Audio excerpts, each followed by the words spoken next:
After defying subpoenas requiring them to testify before the House Oversight Committee, former President Bill Clinton and his wife, former Secretary of State Hillary Clinton, may have landed themselves in some hot water. Now, that testimony related to none other than disgraced financier and convicted sex offender Jeffrey Epstein. The committee is now set to consider whether to pursue a House-wide vote on holding both of them in contempt. Bill Clinton's relationship with Epstein is well documented. However, in a letter explaining why they refused to show, the Clintons argue the proceedings were nothing more than a partisan exercise.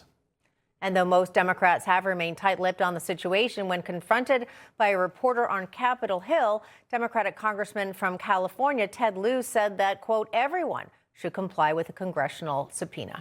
You may remember Trump advisors Steve Bannon, Peter Navarro. They were both convicted of contempt of Congress after they refused to comply with a congressional subpoena. Both spent 4 months in prison. Our national correspondent Alana Austin is live on Capitol Hill with the very latest. Alana, what can you tell us at this hour?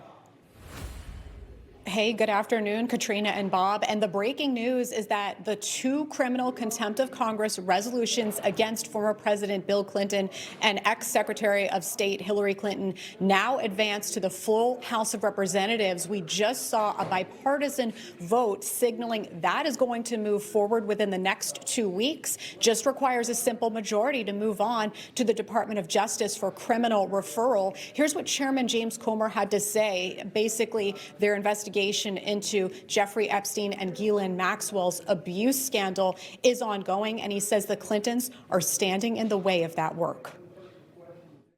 They've led us to believe over the past 5 months that they were going to come up and they were going to answer questions. And then when they didn't show up last week, they declared war on me and Republicans and all of that. And it's not going in their favor in the realm of public opinion because this was a bipartisan subpoena.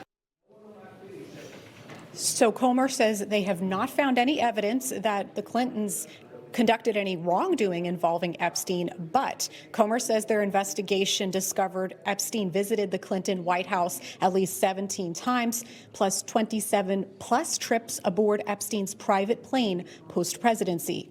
Now, under pressure, Democrats started shifting this, turning the blame to the DOJ. Progressive Pennsylvania Representative Summer Lee saying Attorney General Pam Bondi should be held in civil contempt for failing to release more of the Epstein files. Now, we did not see that amendment attempt move forward, so that effort failed. I want to also share with you the response from Texas Democratic Representative Jasmine Crockett. I caught up with her shortly before this vote happened. Here's what she had to say about these measures.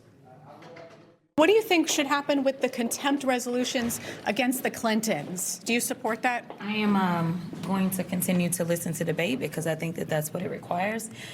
Also, as a criminal defense attorney, I don't think that criminal contempt should even be on the table. That rises to a completely different level than anything that I've heard thus far. And are you considering the civil contempt instead of the criminal one against the Clintons? We're going to go ahead and see what the arguments look like and whether or not we can even get there. Well, Katrina and Bob, looking at those final vote tallies, Representative Crockett did not cast her vote on this issue, so we're going to follow up with her office to see where she stands this afternoon. Information. Truth. Is freedom. Is Newsmax. It's real news for real people.